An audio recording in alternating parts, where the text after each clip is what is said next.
Hello မင်္ဂလာပါဒီကနေ့ကျွန်တော်အောင်မျိုး YouTube channel ကနေညီကိုမနမများတွေကိုတဖန်ပြန်လည်၍ကြိုဆိုလိုက်ပါတယ်ဒီကနေ့မှာကျွန်တော်အဓိကအကြောင်းအရာလေးတစ်ခုနဲ့ညီကိုမနမများရင်းနဲ့အတူဆွေးနွေးတိုင်ပင်ခြင်း sharing လုပ်သွားခြင်းနဲ့ပတ်သက်ပြီးဒီကနေ့ဒီညနေကျွန်တော်တိုင်ပင်သွားမှာဖြစ်ပါတယ်ဒီကနေ့ဟာကောင်းသောနေ့ရက်တစ်ရက်လည်းဖြစ်တယ်လို့ပျော်ရွှင်စရာကောင်းတဲ့နေ့တစ်လေးတစ်ခုလည်းဖြစ်တယ်ဆိုတာလည်းကျွန်တော်အရင်ဦးဆုံးပြောချင်ပါတယ်ပြီးတော့ကျွန်တော်ဒီအကြောင်းအရာလေးကိုမပြောတော့ခင်မဆွေးနွေးတော့ခင်ကျွန်တော်ရဲ့အကောက်ကိုထုံးစံအတိုင်း like comment share subscribe လေးနှိပ်တော့ပေးဖို့လည်းမမေ့ပါနဲ့လို့ကျွန်တော်အရင်ဦးဆုံးတောင်းဆိုချင်ပါတယ် Okay ကျွန်တော်တို့အချိန်အကြာကြီးမဆွဲတော့ဘူးစကြရအောင်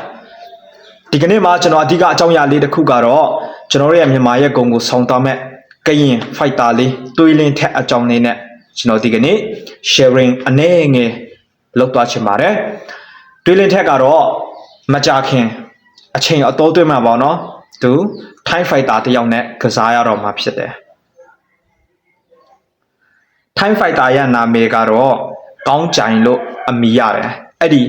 ကောင်းကြိုင်ဆိုတဲ့ Thai fighter လေးနဲ့တွေးလင်းထက်ကမကြခင်ကစားရတော့မှာဖြစ်တယ်သူတို့နှစ်ယောက်ကစားရမယ့်ရက်ကတော့ဒီလာမဲ့ဇန်နဝါရီ30ရက်နေ့တောက်ကြ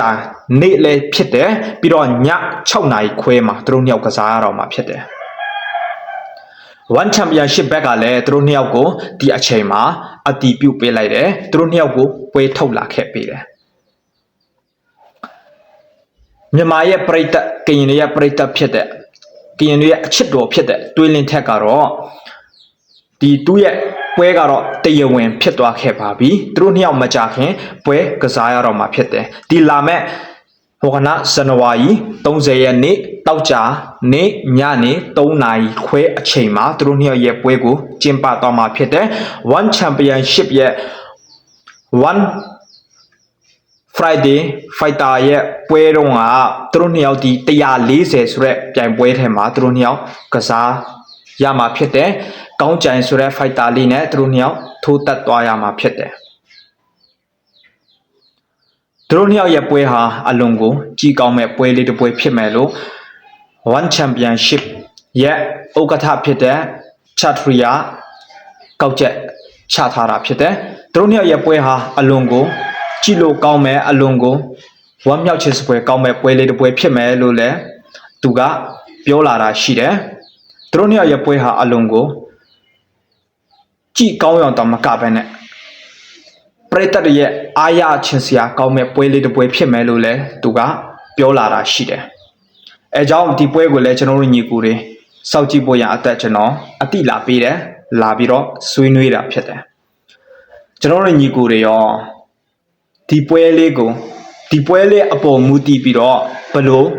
အမြင်ရတယ်လဲဒီပွဲလေးဟာမကြတော့တဲ့အချိန်မှာသူတို့နှစ်ယောက်ကစားရတော့မှာဖြစ်တယ်အဲကြောင့်ကျွန်တော်တို့ညီကိုတွေလည်းဒီပွဲထဲမှာဘယ်လိုမြင်တယ်လဲဘယ်သူနိုင်မဲ့လို့လဲမြင်တယ်လဲကျွန်တော်တို့ရဲ့မြန်မာ fighter ကရင်တိုင်းရင်သားလေးတယောက်တွေးလင်းထက်ဆိုတဲ့ကရင်တိုင်းရင်သားလေးကနိုင်မှာလားဒါမှမဟုတ် Thai fighter ကောင်းကြိုင်ပဲနိုင်မှာလားဆိုတာကျွန်တော်တို့ညီကိုတွေဘယ်လိုမြင်လဲသူတို့နှစ်ယောက်ရဲ့အခြေအနေကိုလည်းကျွန်တော်တို့ညီကိုတွေကရိုက်ကြည့်လို့ရတာပေါ့နော်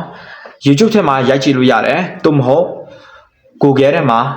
ရှာကြည့်လို့ရတယ်ကောင်းကြိုင် Thai fighter ကောင်းကြိုင်ဆိုတော့သူ့ရဲ့အကြောင်းအရာသူ့ရဲ့အချက်အလက်တွေအကလုံးရိုက်ကြည့်လို့ရတယ်ရှာကြည့်လို့ရတယ်သူတို့နှစ်ယောက်ရဲ့ပွဲအဟောင်းတွေပြီးခဲ့တဲ့ပွဲအဟောင်းတွေလည်းရှာကြည့်လို့ရတယ်နှစ်ယောက်စလုံးဟာအလွန်ကိုအားရခြင်းစရာကောင်းတယ်ကောင်းကြိုင်ဆိုရင်သူ့ရဲ့အားသာချက်အများကြီးရှိတဲ့လူတစ်ယောက်ဖြစ်တယ်ကျွန်တော်တို့ရဲ့ကရင် fighter ဖြစ်တဲ့တွေးလင်းထက်ကလည်းသူ့မှာအားသာချက်တွေအများကြီးရှိတဲ့လူတစ်ယောက်ဖြစ်တယ်အဲကြောင့်သူတို့နှစ်ယောက်ရဲ့ပွဲဟာမကြခင်လာတော့မှာဖြစ်တယ်ကျွန်တော်တို့ညီကိုတွေနည်းနည်းပါ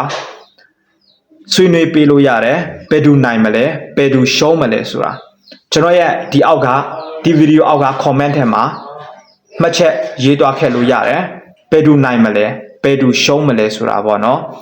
ကျွန်တော်ရဲ့အထင်တော့ဒီပွဲလေးဟာအချိန်နဲ့ပြီးမယ်ဆိုရင် အချိန်နဲ့ပေါ့နော်အချိန်နဲ့ပြီးမယ်ဆိုရင် Time Fighter နိုင်လိမ့်မယ်အကယ်လို့အလဲမှာအလဲထိုးနိုင်ခဲ့မယ်ဆိုရင်ကျွန်တော်တို့တွေးလင်းထက်နိုင်သွားလိမ့်မယ်ကျွန်တော်ရဲ့အမြင်ပေါ့နော်သူတို့နှစ်ယောက်ရဲ့ပွဲဟာအတော်လေးကိုကြည့်လို့ကောင်းမဲ့ပွဲလေးတစ်ပွဲဖြစ်တယ်လို့ကျွန်တော်ရဲ့ဒါကကျွန်တော်ရဲ့အမြင်ကျွန်တော်တယောက်ရဲ့အမြင်ကျွန်တော်ညီကိုရဲ့အမြင်ကိုအောက်က comment ထဲမှာရေးသွားခဲ့လို့ရတယ်လို့ကျွန်တော်ပြောချင်ပါတယ်ဒီနေ့ကတော့ကျွန်တော်အဓိကအကြောင်းအရာလေးကတော့သူတို့နှစ်ယောက်ကစားသွားရမယ့်အချိန်နာရီကိုဒီကနေ့ကျွန်တော် sharing လာလုပ်သွားတာဖြစ်တယ်ကျွန်တော်ရဲ့ video clip ကိုကြည့်တော့ညီကိုမောင်နှမရောက်စတဲ့နေကိုကြီးကြမှာချင်းကိုကြီးချမ်းသာချင်းဝမ်းမြောက်ခြင်းနဲ့ပြည့်စုံကြပါစေလို့ပြီးတော့ကျွန်တော်ရဲ့ဒီ YouTube channel ဟာနေ့စဉ်နဲ့အမျှအသက်တော့အကြောင်းအရာလေးနဲ့